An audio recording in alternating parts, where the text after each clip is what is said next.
Marcos kasi, pinayaan si Insan na magmikas-mikas. Afrika mong switch! Marcos Rizal! Marcos Rizal! Marcos Rizal! Marcos Rizal! Marcos Rizal! Marcos Rizal! Marcos Rizal!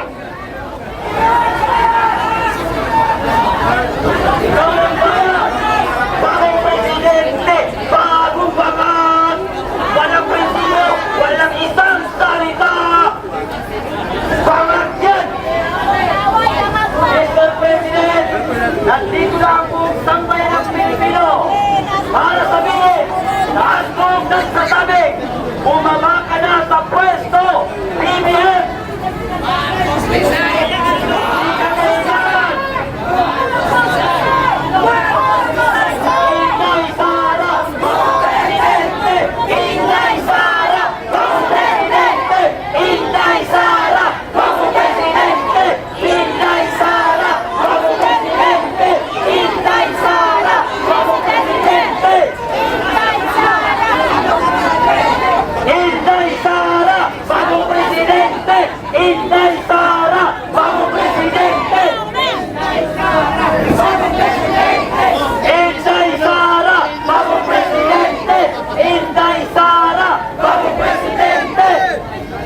Mr. President, bumaba ka na sa pwesto! Marcos alis! Marcos alis! Marcos alis! Marcos alis! Marcos alis! Marcos alis! Marcos alis! Marcos alis! Marcos alis! Marcos alis! Marcos alis! Hindi nyo kaya ang taong bayan. Habang kami inyong pinapalayas, mas lalong bumadami ang tao dito na handang sumuporta kay Sara Duterte para siyang maupo sa pagka-presidente.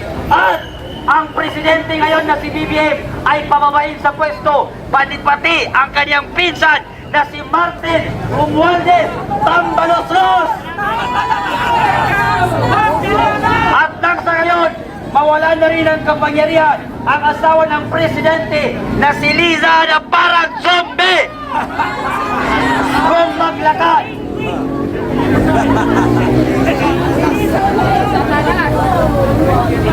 Parang penguin, parang palaka, parang zombie. Akala mo, napakaganda mo pag naglakad ka at nakagaon. Para kang penguin, nakakasuka!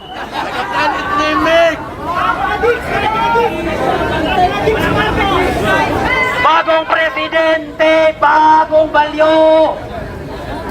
Walang prinsipyo, walang isang salita. Si BBM, bangag na presidente ng Pilipinas.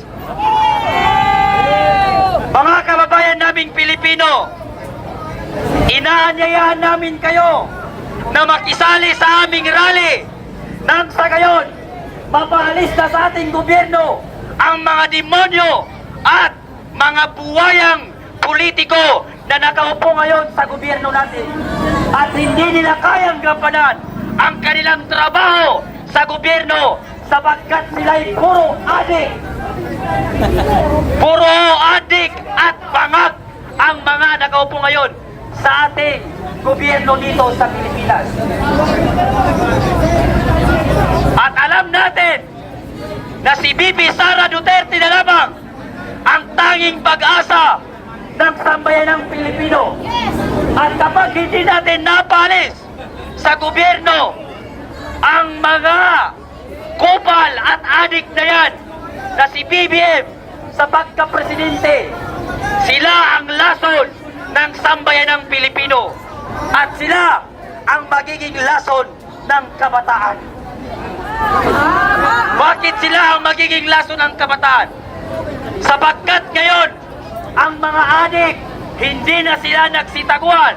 Bumalik na ang mga adik at droga. Alam natin noong nangampanya si BBM sa pagkapangulo na ang promise niya sa atin 25 na lamang ang isang kilong bigas, 20 pesos. Pero nung siya'y maupo, nawala ang 20 pesos at naging 60 pesos ang isang kilo. At ang bumaba ay shabu. Ang pangako niya, bigas ang pababain. Nagmahal ang bigas, bumaba ang shabu sa ating bansa, mga kapatid. Kaya, hindi tayo susuko, hindi tayo uuwi hanggat hindi bababa sa pwesto ang presidenteng bangag na yan.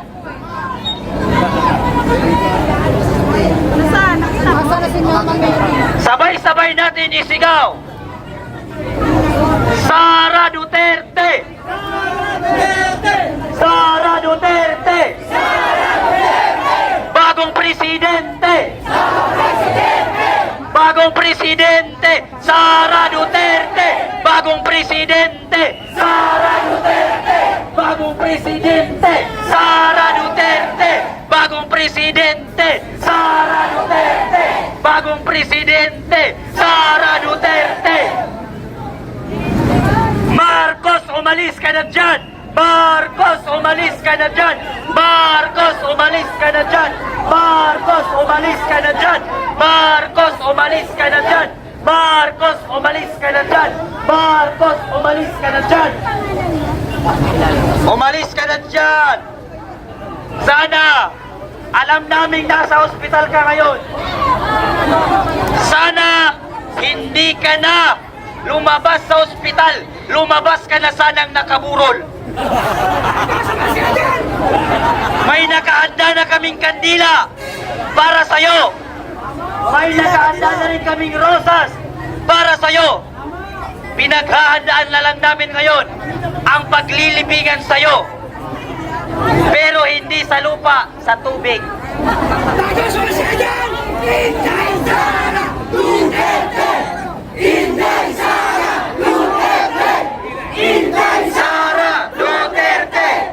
Inday Sara Duterte! Inday Sara Duterte! Kakantahin na lang natin yung ang bayan ko'y tanging ikaw, Pilipinas kong mahal, ang puso ko at buhay man sa iyo inibigay.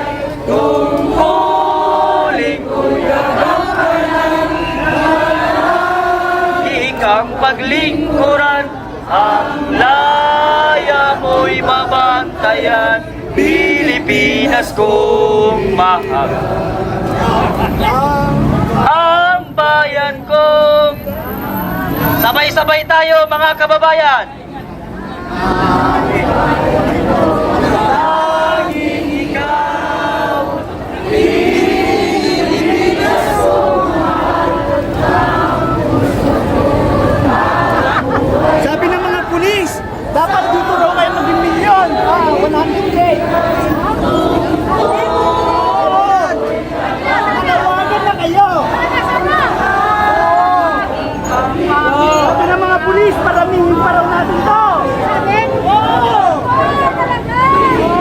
Kaya tayo dito kinabuhi eh. Hindi kayo nakakahalata eh.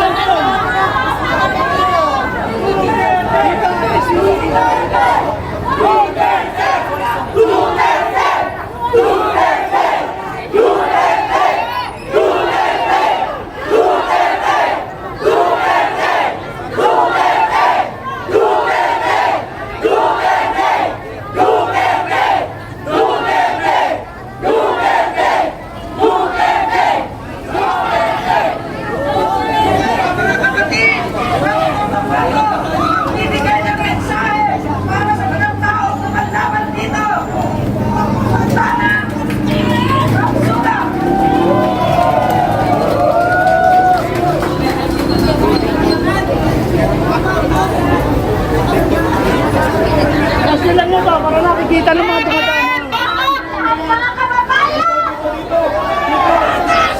Assalamualaikum warahmatullahi taala wabarakatuh.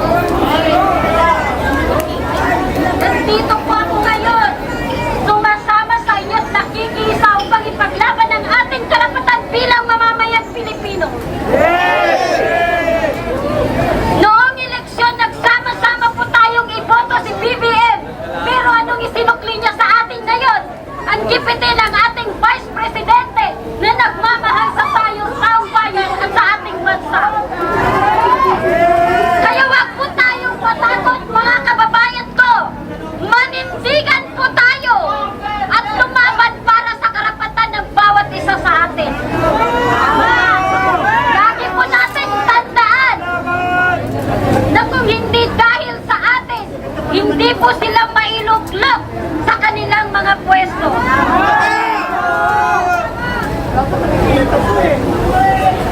Kaya nandito po ako, hindi ako natatakot.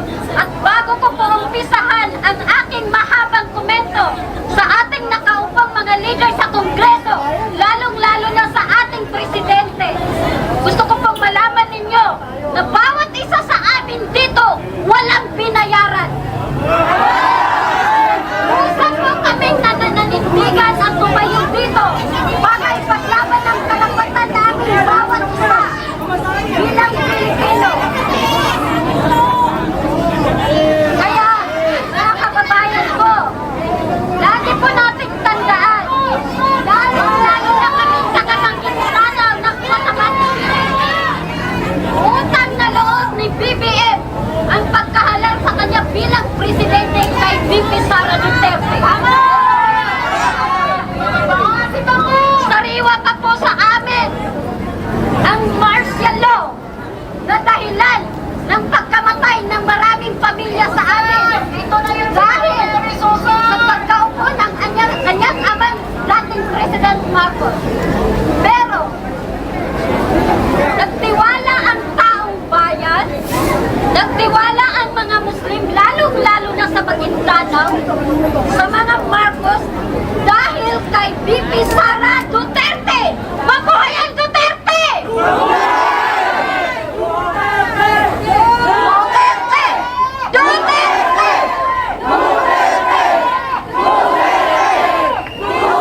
aming naranasan sa pamumuno ng bagong administrasyon.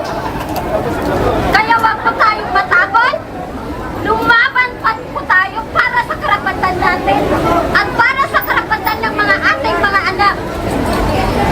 Kaya, alam ko, kilala po ninyo ako.